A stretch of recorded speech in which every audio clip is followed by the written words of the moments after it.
요한계시록 이 설교를 통해서 여러분들이 요한계시록 전체의 그 내용을 하나하나 배워가시고, 그래서 또 수많은 거짓된 이 가르침이 난무하는 이 시대 속에서 바른 진리를 갖는 은혜가 있기를 주님의 이름으로 축복합니다. 요한계시록 말씀은 마지막 때에 주어진 말씀입니다. 마지막 때라고 하는 것은 예수님의 그 초림과 재림 사이, 예수님의 초림과 재림 이 사이를 마지막 때라 이렇게 이야기를 합니다. 그래서 예수님께서도 이 땅에 오셔서 때가 찼고, 여기서 때는 마지막 때입니다. 구약의 수많은 선지자들이 예언했던 그 마지막 때가 찼고 하나님 나라가 가까이 왔으니 회개하고 복음을 믿으라 이렇게 선포를 하신 것입니다. 그러니까 이 마지막 때에는 하나님의 나라가 이 땅에 임하는 그때입니다. 그리고 그 하나님의 나라는 힘있고 능력 있게 수많은 나라들 민족들 가운데 증거되어질 것이고, 그 가운데 택한 백성들을 구원해 내는 그러한 은혜가 있는 때입니다.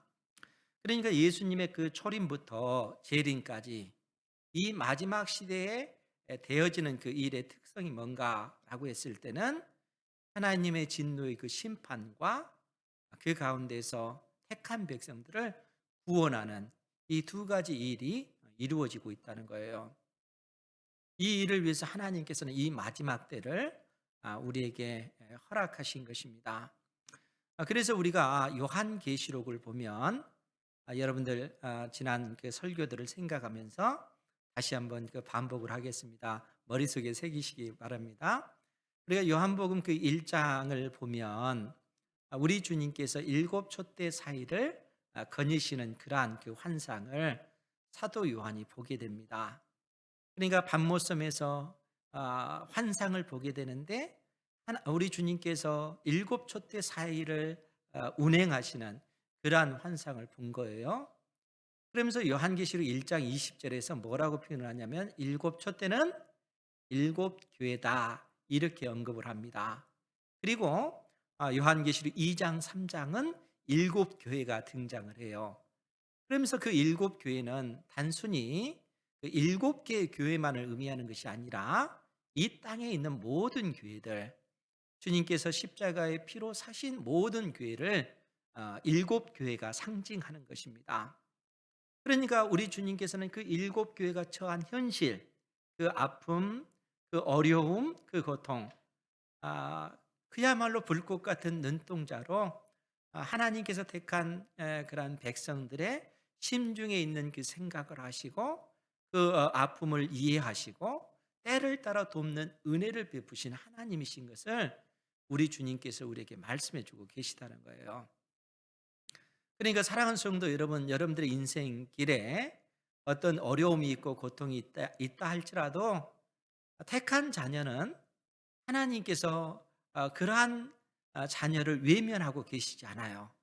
주님께서는 여러분들의 아픔을 다 알고 계십니다. 그리고 여러분들이 그 아픔에서 그 어려움에서 이겨낼 수 있도록 힘을 주시고 능력을 부여하시고 또 상황들을 환경들을 바꾸셔서 여러분들이 견뎌낼 수 있도록, 그래서 여러분들이 더더욱 하나님의 사람으로 설 수 있도록 돕고 계시는 거예요.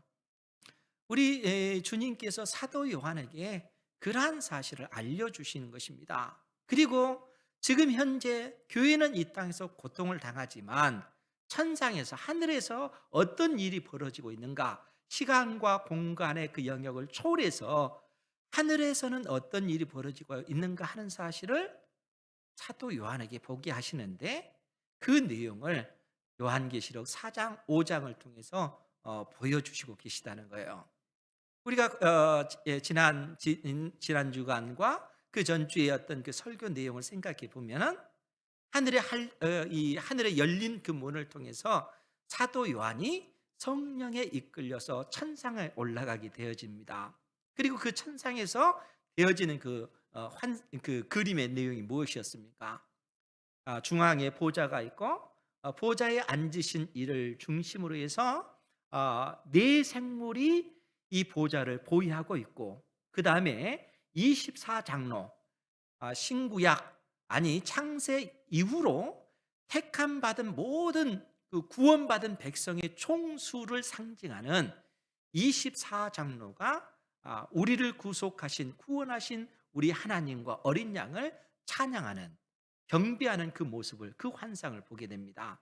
그것뿐만 아니라 24장로를 둘러싸고 수많은 천군 천사가 또 둘러싸서 우리 하나님께서, 우리 주님께서, 어린 양 되신 주님께서 행하신 그러한 일은 단순히 어떤 사람만의 문제가 아니라 온 우주 만물을 다 주님의 그 십자가의 피로 구속하셨습니다. 주님께서 행하신, 성부 하나님께서, 성자 예수님께서 행하신 그 놀라운 일들을 찬양하고 경배하는 그러한 내용입니다. 거기서 한 걸음 더 나가서 나중에는 하늘과 땅과 바다 위에 있는, 바다 속에 있는 수많은 어떤 피조물들이 살아계신 하나님, 우리 하나님과 성자 예수님과 성령 하나님을 찬양하고 경배하는 그러한 그 모습을 보게 됩니다. 그러니까 그 내용이 뭐냐면, 장차 이 땅에 완성되어질 하나님의 그 나라, 그 나라에서 온 우주 만물이 살아계신 하나님을 찬양하는 그 모습을 본 거예요. 그러니까 그 내용이 무슨 의미겠습니까?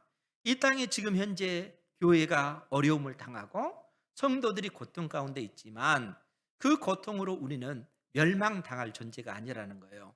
결국에는 하나님께서는 택한 백성들을 구원해 내시고 그들을 통해서 영광 받으실 것을 하나님께서는 명백하게 사도 요한을 통해서 그 환상을 보게끔 해주신 것입니다.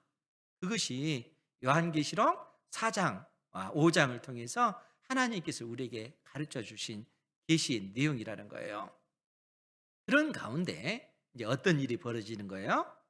보좌에 앉으신 이의 오른손에 두루마리가 있는 거예요. 이 두루마리는 7개의 도장이 그렇게 찍혀져 있는 것이죠. 그런데 어린 양 되신 우리 주님께서 그 두루마리를 탁 취하시는 거예요. 그리고 그 두루마리를 펼치실 수 있는 자격이 주님에게 있는 것입니다. 왜 그렇습니까? 두루마리를 펼친다는 것이 무슨 의미라고 했습니까? 이 두루마리를 펼친다라고 하는 것은 마지막 때가 시작되었다라는 의미예요. 그러면 왜 우리 주님께서 그 자격이 있는가? 그분은 바로 성경에서, 구약 성경에서 끊임없이 약속하신 메시아 그리스도이시기 때문에 그런 거예요. 그분은 친히 어린 양이 되셔서 택한 백성들의 모든 죄를 짊어지시고 십자가에 못 박혀 죽으셨습니다. 그런데 요한계시록 5장에 보면 그 어린 양의 그 모습이 우리가 상상할 수 없는 그러한 어떤 모습으로 묘사를 해놓고 있습니다. 그것이 뭐였습니까? 7개의 뿔이 달렸고 7개의 눈이 달렸다는 거예요. 그것이 의미하는 바가 뭐냐면 우리 주님께서 죄와 사망의 권세를 이기시고 사망 권세를 정복하신 것입니다. 그러니까 온 우주 만물을 새롭게 하신 분이에요. 온 세상을 심판하실 심판주로 우리 어린 양 되신 주님께서 서 계시는 것입니다. 그러니까 마지막 때가 되었다라고 하는 것은 주님께서 친히 두루마리를 펼치실 수 있는 자격이 있는 분이시요, 우리 주님의 십자가의 그 피로 택한 백성들이 이제부터 구원을 받을 것이고 그 택한 백성들 외에는 심판을 받게 될 것을 말씀해 주고 있다는 거예요. 그래서 천국 복음이 흘러 들어가는 곳마다 그 복음을 듣고 그 복음을 의지하여 하나님 앞에 나오는 사람들에게는 구원의 은혜가 임하지만 그 복음을 거부하는 자에게는 하나님의 진노의 심판이 있을 것임을 말씀해 주고 있다는 거예요. 그것이 예수님의 초림부터 재림 이 사이에 벌어지는 그러한 일들이라는 거예요. 그리고 나서 오늘 우리 주님께서 드디어 첫째 인을 떼시고 두루마리를 펼치시기 위해서 첫째 인, 둘째 인, 셋째, 넷째 인까지 떼시는 그 모습이 오늘 본문에서 등장을 하게 됩니다. 그래서 요한계시록 6장 1절에 보면 내가 보매 어린 양이 7인 중에 하나를 떼시는데 그때 내가 들으니 네 생물 중 하나가 우레소리 같이 말하되 오라 하기로. 그러니까 여기서 이제 네 생물은 보좌를 호위하고 있는 이 그 케루빔, 이 천사를 얘기하는 거예요. 그러니까 우리 주님께서 일곱 인 중 하나를 떼시는데 그때 네 생물 중 하나가 우레소리와 같이 오라 이렇게 선언하는 거예요. 이것이 첫째인, 둘째인, 셋째인, 넷째인까지 계속해서 반복되고 있습니다. 즉 그 말이 무슨 얘기겠어요? 지금 하나님께서 이 땅을 향하여 내리시는 심판이 하나님께로부터 온 것이다 하는 것을 지금 선언하고 계시다는 거예요. 그런데 이제 여기서 우리가 좀 의문을 가져야 될 것이 뭐냐면, 그러면은 우리가 이 성경 내용을 보니까 첫째 인을 떼실 때 흰 말이 등장을 해요. 그리고 둘째 인을 뗄 때 붉은 말이 등장을 합니다. 셋째 인을 뗄 때는 검은 말이 등장하고, 넷째 인을 뗄 때는 청황색 말이 등장을 해요. 그러니까 여러분, 흰 말, 붉은 말, 검은 말, 청황색 말, 이 말들이 등장을 해요. 그러면 이 말들이 의미하는 바가 무엇일까요? 아니, 왜 말들이 등장을 할까요? 거기에는 이유가 있습니다. 사도 요한이 어느 날 갑자기 이 말들을 본 것이 아니고, 실상 하나님께서는 구약 시대 때 선지자들을 통해서 장차 되어질 일들에 관해서 말씀해 주실 때 이러한 환상을 보여주셨어요. 우리가 그러한 내용을 스가랴 선지자, 여러분 스가랴 선지자가 환상 가운데 그러한 내용을 보는데, 우리가 그 스가랴서 1장에 그 내용이 등장을 하고, 또 스가랴서 6장에 보면 말들이 등장을 합니다. 그러니까 스가랴서 1장에도 보고 또 6장에도 보면은 거기에 등장한 말들, 붉은 말, 검은 말, 또 그 건장한 어떤 아롱지고 건장한 말, 또 하얀 말, 이런 말들이 등장을 해요. 그러면 왜 이런 말들이 등장을 할까? 우리가 그 내용을 보면 스가랴서 1장 8절 이하에 보면 스가랴 선지자가 한 환상을 봅니다. 어떤 환상이냐면, 화석류 나무 사이에 이 붉은 말을 타고 있는 한 사람을 봐요. 그런데 그 붉은 말 뒤에 또 다른 붉은 말들이 있고, 또 그 뒤에는 또 이 자줏빛 말들도 있고, 그리고 흰 말도 등장을 합니다. 그리고 말 탄 자들도 있어요. 그래서 스가랴 선지자가 질문을 던지는 거예요. 아니, 이 화석류 나무 사이에 있는 그 한 사람은 힘센 천사인 거예요. 그 천사에게 질문을 합니다. 아니, 도대체 저기에 있는 저것들은 무엇입니까? 무엇을 의미합니까? 라고 그렇게 질문을 합니다. 그때 그 힘센 천사가 뭐라고 얘기했냐면, 그 말과 말 탄 자들은 여호와 하나님께로부터 온, 여호와 하나님께서 온 세상에 두루 다니면서 살피라고 보낸 자들이다, 이렇게 언급을 해요. 그러니까 이 말 탄 자들은 하나님께서 친히 온 세상을 두루 살피라고 보낸 자들이다 라고 그렇게 이야기를 합니다. 그러니까 이 말 탄 자들은 온 세상을 두루 다니면서 온 세상을 살피고 하나님께 보고하는 그러한 자들인 것이죠. 그래서 이 말 탄 자들이 와서 힘센 천사에게 우리가 온 땅을 두루 다니니까 온 땅이 두루 평안하고 고요하더이다, 이렇게 보고를 해요. 이때가 언제냐면, 이때 당시는 이스라엘 백성들이 멸망을 이미 당한 때고, 이 이스라엘을 지배하고 있는 나라가 이때 당시에는 페르시아예요. 페르시아의 다리오라고 하는 왕이 통치한 지 2년째입니다. 그럼 다리오 왕이 통치한 2년째는 언젠가? 사실 우리가 지난주에도 우리 신구약 성경 역사, 중간 역사를 배우는 그 강의 시간에 배웠는데, 여러분 이 페르시아라고 하는 나라 대제국을 건설한 왕이 이 고레스라고 하는 것을 여러분들 아시죠? 그런데 이 고레스가 전쟁 중에서 그가 죽임을 당해요. 그래서 그의 아들 캄비세스가 왕이 되어서 6년 동안 통치를 했지만 애굽 땅에서 반란이 일어났다 하는 소식을 듣고 그 땅에 가서 그 애굽을 진압하고 돌아오는 길에 파상풍에 걸려서 죽게 되어져요. 그러니까 이제 이 대제국 페르시아 입장에서는 큰 일이 난 거잖아요. 왕이 죽어버리니까. 그래서 그때 당시 유력한 장군이었던 다리오를 왕으로 추대한 것입니다.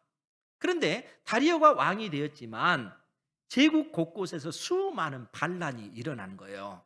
그런데 이 다리오가 굉장히 유능한 사람입니다. 페르시아라고 하는 나라의 그 기틀을 다진 사람이에요. 그런데 이 다리오가 2년 동안 이 페르시아에 일어난 모든 반란군을 다 진압하고 그야말로 강력한 그 왕권을 형성을 해버립니다. 그러니까 다리오 왕 2년 때 하나님께서 스가랴 선지자에게 이 환상을 보여준 거예요. 그러니까 온 땅을 두루 다니던 두루 살폈던 이 말탄자들이 와서 온 땅이 평온하고 조용하더이다 이렇게 얘기하는 거예요. 그러니까 이 힘센 천사가 보고를 받고 나서 하나님 앞에 그야말로 애통해하는 심정으로 하나님 어느 때까지 참아야 됩니까? 하나님께서 예루살렘을 향하여 진노하신 때가 70년이었습니다. 이 70년이 이미 다 찬 것 아닙니까?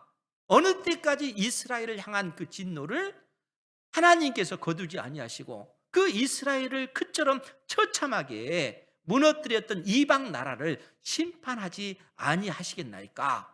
이렇게 힘센 천사가 하나님 앞에 항의하듯이 그렇게 질문을 던지는 거예요. 그때 하나님께서 뭐라고 얘기했냐면 나도 이로 인해서 정말 마음이 아프다. 하나님께서는 질투의 하나님이라는 거예요. 내 백성 이스라엘을 향하여 그처럼 무자비하게 심판한 이 세상 나라를 내가 심판할 것이다. 내가 속히 이 예루살렘의 성전을 재건할 것이고 예루살렘 성을 다시 회복할 것이다. 이런 약속을 해 주셔요. 그러니까 하나님께서 온 세상을 심판하고 하나님께서 이스라엘을 회복하시겠다. 그 이스라엘은 하나님의 나라, 천국을 얘기하는 거예요. 그러니까 하나님께서 온 세상을 심판하시는데 그 심판의 도구가 무엇인가? 말탄 자들인 거예요. 그래서 우리가 요한계시록 이 6장에 나오는 이 흰말, 또 여기서 붉은 말, 검은 말, 청황색 이 말탄 자들은 하나님께서 온 세상, 하나님을 대적하고 백성들을 대적한 이 세상을 향한 하나님의 그 진노의 그 심판을 의미하고 있다는 거예요. 그래서 이 말들이 등장을 하고 있는 것입니다. 그러면 이 말들이 의미하는 바가 무엇인가? 좀 더 구체적으로 그 내용을 보면 2절 말씀에 보면 요한계시록 6장 2절입니다. 거기에 보면 이에 내가 보니 흰 말이 있는데 그 탄 자가 활을 가졌고 면류관을 받고 나아가서 이기고 또 이기려고 하더라. 여기서 이제 흰 말이 등장하고 또 말탄 자가 활을 가졌고 면류관을 쓰고 있어서 이분이 그리스도가 아니신가? 이렇게 생각하면 안 됩니다. 여기서 이 흰 말은 하나님께서 세상을 심판하기 위한 심판의 도구로 쓰고 있습니다. 그러니까 이 흰 말은 승리를 상징하잖아요.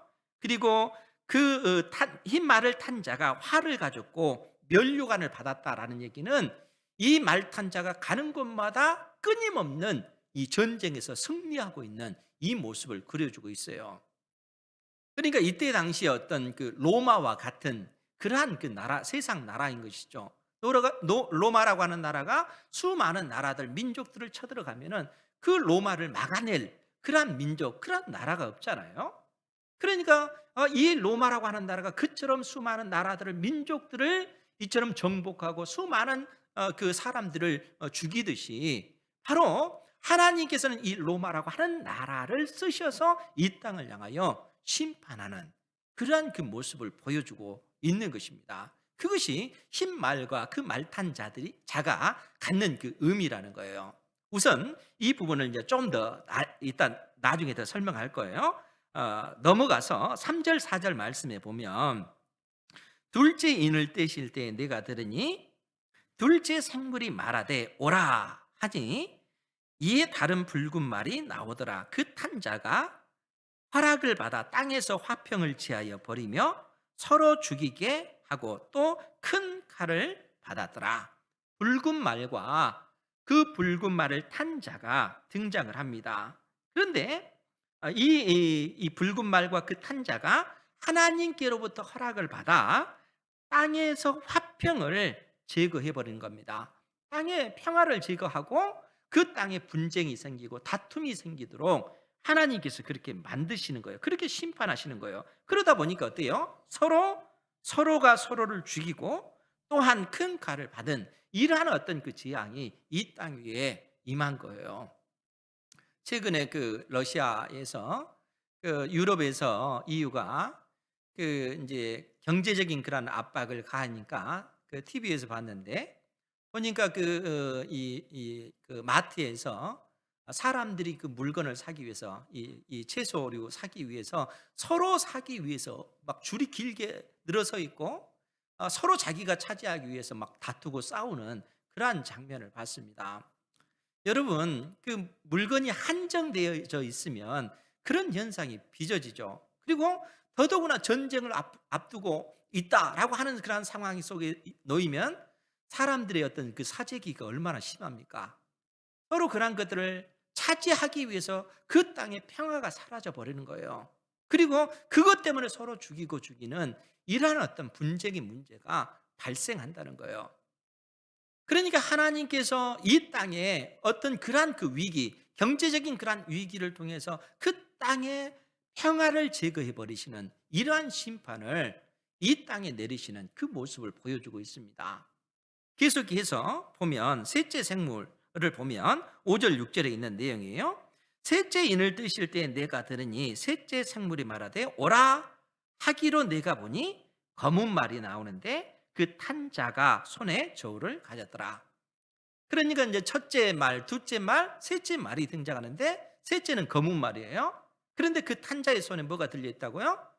저울이 들려져 있는 겁니다. 저울은 물건을 잴 때 필요한 것이 저울인 것이죠. 그런데 뭐라고 6절에 표현이 됐냐면 내가 네 생물 사이로부터 나는 듯한 음성을 들으니 이르되 한 데나리온의 밀 한 대요 한 데나리온의 보리 석 대로다. 한 데나리온은 노동자의 하루 품삯이라 그렇게 우리가 알고 있잖아요. 그러니까 이 한 데나리온으로 살 수 있는 그 밀이 한 대밖에 되지 않는다는 거예요. 한 데나리온으로 살 수 있는 그 보리가 석 대밖에 되지 않는다는 거예요. 그러니까 이때 당시 많은 어떤 그 식구를 거느리고 있는, 가족을 거느리고 있는 이러한 집에서는 이 노동자의 이 품삯으로 먹고 살기가 힘든 겁니다. 그러니까 이 말씀이 무슨 의미인가 하면 하나님께서 이 땅을 향하여 기근의 재앙, 흉년이 들게 하셔서 기근이 들게 하시고 이로 인하여 이 땅을 심판하시는 그런 그 모습을 보여주고 있다는 거예요. 그것이 검은 말과 검은 말을 탄 자가 의미하는 바라는 거예요. 그런데 그런 와중에서도 하나님께서 이 땅을 향하여 긍휼을 베푸시고 뭐라고 말씀하시냐면 또 감람류와 포도주는 해치지 말라 하더라. 그러한 가운데 하나님께서는 은혜를 베풀고 계시는 것을 볼 수가 있습니다. 그런데 이제 네 번째 그 말이 등장하는데 7절 8절에 보면 넷째 인을 떼실 때에 내가 넷째 생물의 음성을 들으니 말하되 오라 하기로 내가 보매 청황색 말이 나오는데 그 탄자의 이름은 사망이니 음부가 그 뒤를 따르더라. 그러니까 넷째 말은 청황색 말입니다. 그리고 청황색 말과 그 탄자의 이름이 사망이라는 죽음, 그리고 그 죽음 뒤에는 음부, 지옥이 뒤따르더라 그 얘기예요. 그러니까 넷째 그 재앙은 이 청황색 말과 그 탄자고 그의 이름은 사망이라는 거, 죽음. 그 뒤에는 지옥이 따르는 이러한 어떤 심판이 있음을 얘기합니다.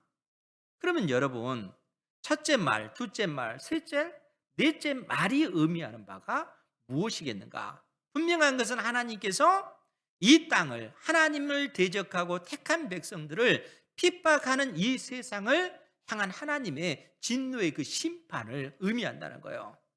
이 말들이, 그 말탄 자가 의미하는 것이 이 땅을 향한 하나님의 그 진노라는 겁니다.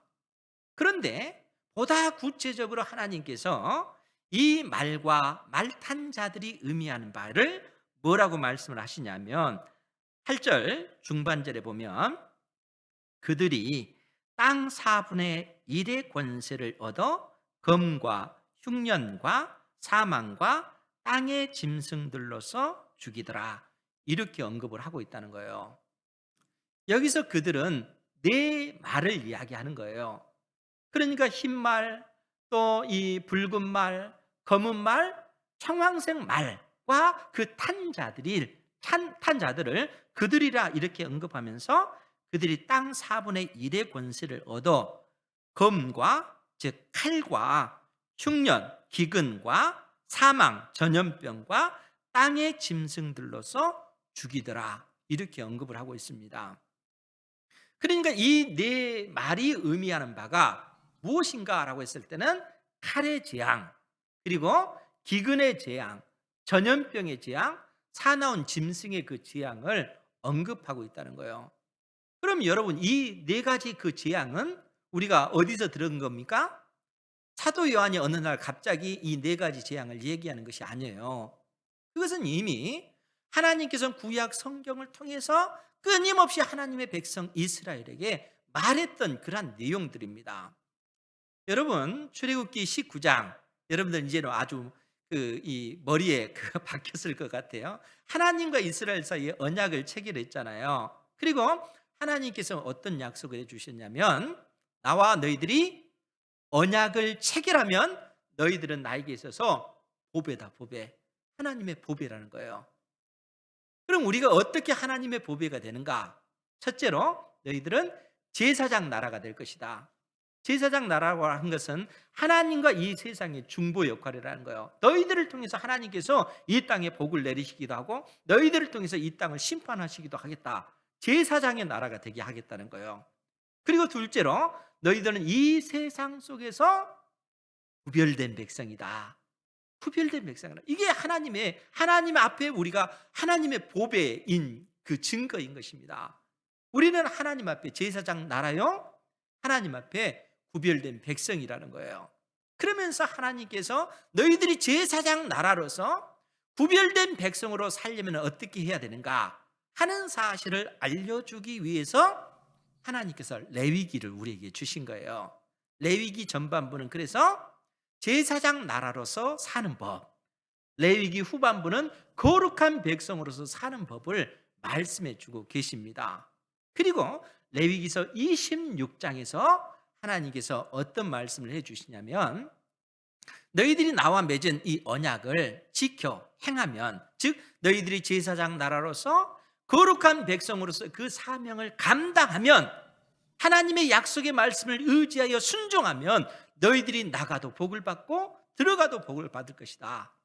레위기서 26장 3절부터 13절까지 하나님께서 그러한 약속을 해주고 계십니다. 복에 관해서 그처럼 약속해 주신 것이죠. 그런데 만일 너희들이 나와 맺은 언약을 파기하면 언약적 심판이 너희들에게 임할 거라는 거예요. 그것이 레위기 26장 14절에서 46절까지 나온 내용입니다. 그런데 하나님의 언약적 심판에 네 가지가 등장하는데, 그 심판이 뭐라고요? 첫째, 칼의 재앙. 둘째, 기근의 재앙. 셋째, 전염병의 재앙. 넷째, 사나운 짐승의 재앙. 하나님께서 이러한 그 심판을 하나님의 말씀에 불순종했을 때 이러한 진노를 내리시겠다는 거예요. 그러니까 여러분, 이스라엘 역사 구약 성경을 읽어보세요. 하나님의 백성들이 하나님의 말씀에 불순종했을 때 이방 나라를 통해서 칼의 재앙, 전쟁을 통해서 하나님께서 이스라엘을 심판하시잖아요. 또한 하나님께서는 기근을 통해서 심판하시잖아요. 하나님께서는 전염병을 통해서 심판하시잖아요. 하나님께서는 사나운 짐승의 재앙, 사나운 짐승 왜 그것이 재앙이라고 했습니까? 구약 시대 때 이 사나운 짐승들은 수많은 농작물뿐만 아니라 사람들의 생명까지 앗아가는 엄청난 피해를 입히는 그러한 재앙이기 때문에 그렇습니다. 경제적인 타격이 심각한 거예요. 그것이 사나운 짐승의 그 재앙이라는 거예요. 하나님께서는 이스라엘 백성들에게 언약적 그 심판으로서 그 네 가지를 언급해 놓고 계시다는 거예요. 그렇기 때문에 끊임없이 선지자들이 불순종한 이스라엘 백성들을 향하여 그러한 어떤 진노의 그 말씀을 증거했던 것이죠. 우리가 잘 아는 에스겔 선지자 있잖아요. 우리 이 부분은 우리 함께 찾아볼까요? 에스겔서 14장에 있는 말씀인데 예전에 우리가 자주 봤던 그런 말씀입니다. 에스겔서 구약성경 1168페이지인데 구약성경 1168페이지 에스겔서 14장 21절 말씀을 우리가 함께 한번 보겠습니다. 에스겔서 14장 21절 말씀입니다. 함께 합독하겠습니다. 시작. 주 여호와께서 이같이 이르시되 내가 나의 네 가지 중한 벌 곧 칼과 기근과 사나운 짐승과 전염병을 예루살렘에 함께 내려 사람과 짐승을 그 중에서 끊으리니 그 해가 더욱 심하지 아니하겠느냐. 아멘. 에스겔 선지자가 지금 이방 땅 바벨론 땅에 포로로 끌려온 이스라엘 백성들에게 하나님께서 예루살렘을, 하나님께서 이스라엘을 이처럼 심판하신다라고 얘기하는 거예요. 그러니까 네 가지 언약적 그 심판을 언급하시면서 무슨 이야기를 하냐면 어떤 나라, 이 어떤 나라는 이스라엘을 얘기하는 거예요. 이스라엘이 하나님 앞에 범죄했다. 그러면 이 범죄한 나라를 향하여 하나님께서 칼의 재앙, 칼의 심판을 내렸을 때 그 땅에 노아와 또 다니엘과 욥이 있다 할지라도 그 사람들은 자기 믿음으로 구원을 받을 것이다. 그 얘기를 해요. 또 하나님께서 무슨 말씀을 하시냐면 이 불법을 행하는 하나님과 맺은 언약을 파기하고 하나님을 떠난 그 나라가 있다 하자. 하나님께서 그 땅에 기근의 재앙을 내렸는데 이 기근의 심판을 받는 그 백성들 가운데 그들 가운데 노아가 있고 다니엘이 있고 욥이 있다 할지라도 그들은 그들의 가족, 그들의 자식들도 구원하여 내지 못한다는 거예요. 오직 그들은 자기 믿음으로 자기의 생명만 구원할 것이다. 이렇게 말씀하셔요. 또 하나님께서 뭐라고 말씀하십니까? 그 땅에 하나님께서 전염병의 재앙을 내린다고 하자. 그 땅에 노아가 있고 다니엘이 있고 욥이 있다 할지라도 그들은 가족들을 구원해 낸 것이 아니다. 자녀들, 살아가는 자녀들의 그 생명을 그들이 구원해 낼 수 없다. 오직 구원받을 있는 사람들은 자기 믿음으로, 자기 신앙으로, 자기 공의로 하나님 앞에 구원받을 뿐이다. 이렇게 얘기합니다. 그 땅에 사나운 짐승의 그 심판이 임한다 하자. 그 땅에 노아가 있고 다니엘이 있고 욥이 있다 할지라도 자기 믿음으로 자기의 생명만 구원할 것이다. 하나님께서 이 말씀을 하셔요. 그러면서 뭐라고 얘기합니까? 그러면서 오늘 21절 이 말씀을 하시는 거예요. 주 여호와께서 이같이 이르시되 내가 나의 네 가지 중한 벌 곧 칼과 기근과 사나운 짐승과 전염병을 예루살렘에 함께 한꺼번에 네 가지 재앙을 내려 사람과 짐승을 그 중에서 끊으리니 그 해가 더욱 심하지 아니하겠느냐. 여러분 네 가지 이 재앙을 그 예루살렘에 내리면 그 땅에서 살아남을 사람이 있겠어요? 오직 자기의 믿음으로 오직 구원받을 뿐입니다. 그러니까 이 진노 아래서 네 가지 재앙이 한꺼번에 쏟아지면 예루살렘은 멸망당하는 거예요. 그러니까 네 가지 재앙이 한꺼번에 쏟아졌다는 것은 그들이 멸망당하고 이방 땅으로 포로로 끌려가게 갈 수밖에 없는 그런 상황을 얘기하는 겁니다. 그런 상황에서 하나님께서 에스겔 선지자에게 뭐라고 얘기를 하냐면 22절 23절에 보면 그러나 그 가운데에 피하는 자가 남아있어 끌려 나오리니 곧 자녀들이라. 그들이 너희에게로 나오리니 너희가 그 행동과 소행을 보면 내가 예루살렘에 내린 재앙 곧 그 내린 모든 일에 대하여 너희가 위로를 받을 것이라. 너희가 그 행동과 수행을 볼 때에 그들의 의에 위로를 받고 내가 예루살렘에서 행한 모든 일이 이유 없이 한 것이 아닌 줄을 알리라. 주 여호와의 말씀이니라. 놀랍게도 하나님께서 이러한 진노를 예루살렘에 쏟아부었는데 그 가운데 살아남은 자들이 있다는 거예요. 그 가운데서 구원받은 자들이 있다는 거예요. 왜 그렇겠습니까? 하나님의 놀라운 그 사랑 때문에 그렇다는 거예요. 하나님의 그 언약적 그 사랑, 결코 영원히 버리지 않냐고 그 택한 백성들을 끝까지 품으시는 하나님의 그 놀라운 그 사랑 때문에 예루살렘이 살아남은 것입니다. 하나님께서 이스라엘 백성들에게 그 약속을 해주고 계신다는 거예요. 그러면 사랑하는 성도 여러분, 요한계시록 그 6장에서 하나님께서 이 땅을 향하여, 이 세상을 향하여 지금 진노를 쏟아붓고 계십니다. 그 진노가 뭐라고요? 칼과 기근과 전염병과 사나운 짐승의 그 재앙을 이 땅을 향하여 쏟아부으시는 거예요. 예수님의 초림부터 재림까지 이 그 역사 가운데 하나님께서는 이러한 진노를 끊임없이 쏟아부으시면서 이 땅을 향하여 경고하고 계시는 겁니다. 어떤 경고겠습니까? 사람의 힘으로, 사람의 능력으로 인생은 살아가는 존재가 아니라는 거예요. 이 땅에 소망을 두는 자들은 멸망당할 수밖에 없다는 것입니다. 우리 인생은 하나님의 형상대로 창조함을 받았기 때문에 하나님께 소망을 두고 하나님을 의지하는 그러한 어떤 삶을 살아야 된다는 거예요. 그거 외에는 인생에게는 소망이 없다는 것입니다. 하나님께서는 이러한 어떤 그 진노를 이 땅에 내리시면서도 그래도 이 땅을 향하여 기회를 주고 계시는 거예요. 그래서 하나님께서 이 땅에 기근의 그 재앙을 내리시면서도 계시록 6장 6절에서 또 감람류와 포도주는 해치지 말라라고 이렇게 말씀하시는 거예요. 하나님의 그 은혜를 이처럼 부어주고 계시는 것입니다. 그것뿐입니까? 8절 그 중반절에 뭐라고 되어 있습니까? 그들이 땅 4분의 1의 권세를 얻어 검과 흉년과 사망과 땅의 짐승들로서 죽이더라. 하나님께서는 4분의 3을 살려두시는 거예요. 4분의 1의 그 심판만 하시는 거예요. 왜 그렇겠습니까? 하나님께서 이 땅을 향하여 경고하고 계시다는 거예요. 사랑하는 성도는 이 땅을 향해서만 그러겠습니까? 여러분, 우리의 인생은 어때요?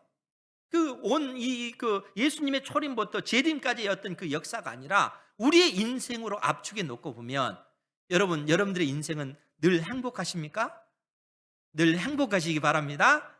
그런데 여러분, 우리의 인생을 놓고 보면 아무리 예수님을 잘 믿는 하나님의 사람이라 할지라도 고난 없는 인생 없습니다. 그렇죠?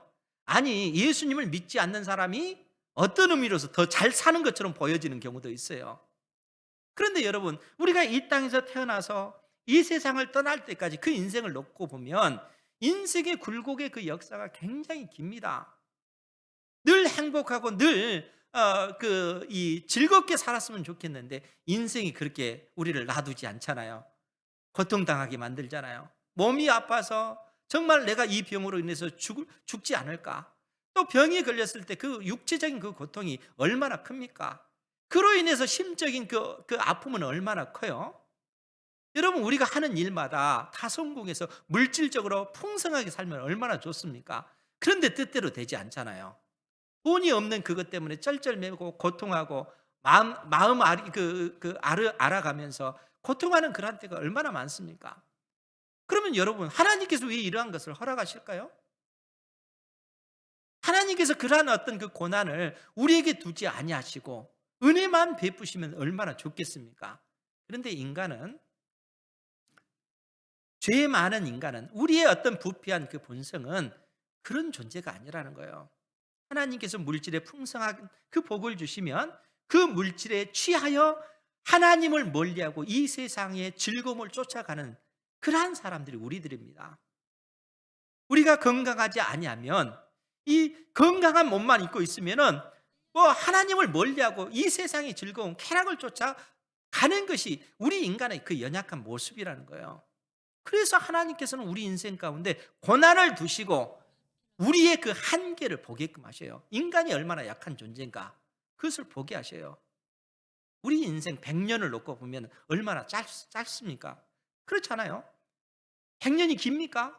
영원한 하나님의 나라의 관점에 보면 한순간에 지나지 않아요. 그런데 그 짧은 그 기간 동안 하나님께서 우리에게 요구하시는 것이 뭡니까? 하나님께 소망을 두고 믿음의 삶을 살아가라 하는 것이에요. 그래서 시인이 고난받는 것이 내게 유익이라. 이로 말미암아 내가 주님의 법을 알았습니다. 주의 윤례를 배웠나이다. 하나님의 사랑을 깨닫게 되었습니다. 인생이 어떤 존재인지 알게 되었습니다. 고난을 통해서. 그러니까 그 고난 속에서도 사랑하는 성도 여러분, 주님을 바라보시기 바랍니다. 주님을 의지하셔요. 하나님께서 일부러 여러분들 인생 가운데 그런 고난을 허락하셔요. 그러면 여러분들은 그런 하나님 앞에 내가 믿음이 있음을 보이셔야 되잖아요. 그렇지 않습니까? 우리가 사는 세상 보십시오. 지금 전쟁이 일어나고 분쟁이 일어나고 이 전염병으로 인해서 고통당하고 또 경제적인 그런 압박으로 인해서 얼마나 많은 사람들이 고통을 당합니까? 그것을 통해서 인간의 그 약함을, 인간의 그 완악함을 우리가 배워야 된다는 거예요. 하나님이 아니면은 우리 인생에 소망이 없다는 것을 깨달아 알아야 된다는 겁니다. 하나님께서는 이 재앙을 통해서 우리에게 그 교훈을 주고 계시는 거예요. 그래서 이 말탄 자들에게 4분의 1의 그 권한만 주시는 것입니다. 그리고 우리에게 기회를 주시는 거예요. 이 기회를 살리시기 바랍니다. 전염병으로 인해서 코로나19로 인해서 내가 하나님을 떠나는 것이 아니라 오히려 이러한 상황 속에서도 내가 하나님을 의지하리라. 우리의 믿음을, 우리의 신앙을 회복해 가셔야 된다는 거예요. 주님께서 여러분들을 부르신 그 뜻을 깨닫고 하나님께 소망을 두시기 바랍니다. 그것이 하나님의 자녀로서 이 땅에서 제사장의 나라로 구별된 백성으로서 사는 삶의 방식이라는 것입니다. 이런 은혜를 우리 은행교회 모든 성도들이 누리시기를 주님의 이름으로 축원드립니다. 기도하겠습니다.